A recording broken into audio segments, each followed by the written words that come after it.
প্রিয় দর্শক, আজ আপনারা দেখবেন এবং শুনবেন সেতু বন্ধাসন।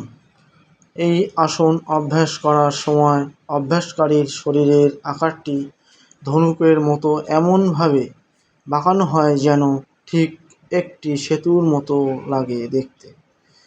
সেই জন্য একে সেতুবন্ধাসন বলা হয়।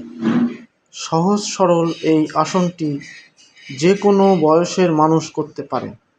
পদ্ধতি: শায়িত অবস্থায় থাকা পা দুটিকে হাঁটু থেকে ভেঙে নিতম্বের দিকে এনে রাখুন। শ্বাস নিতে নিতে কোমর এবং উরু উঁচুতে ওঠান।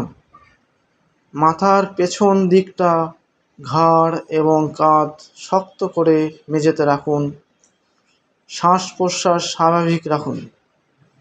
এই অবস্থায় 10 থেকে 15 সেকেন্ড থাকুন। এরপর একটু বিশ্রাম নিয়ে পুনরায় আসনটি করুন। শুরুর দিকে দিনে 4 বার করতে পারেন। কয়েক মাস পর থেকে দিনে 6 থেকে 10 বার পর্যন্ত করতে পারেন। উপকারিতা: 1. এই আসন কোমর এবং উরুর অসুখ থেকে মুক্তি দেয়। 2. কাঁধ, ঘাড়, কনুই আর হাতের ব্যায়াম হয়। নিয়মিত আসনটি অভ্যাস করলে দেহের এই অংশগুলি মজবুত হয়। 3.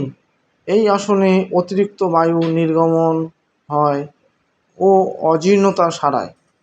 4. এই আসন মেরুদণ্ডকে নমনীয় ও সচল করে। ভিডিওটি ভালো লাগলে লাইক, শেয়ার, কমেন্ট করবেন। অবশ্যই করে চ্যানেলটিকে সাবস্ক্রাইব করে রাখবেন। আপনারা ভালো থাকুন, সুস্থ থাকুন। নমস্কার।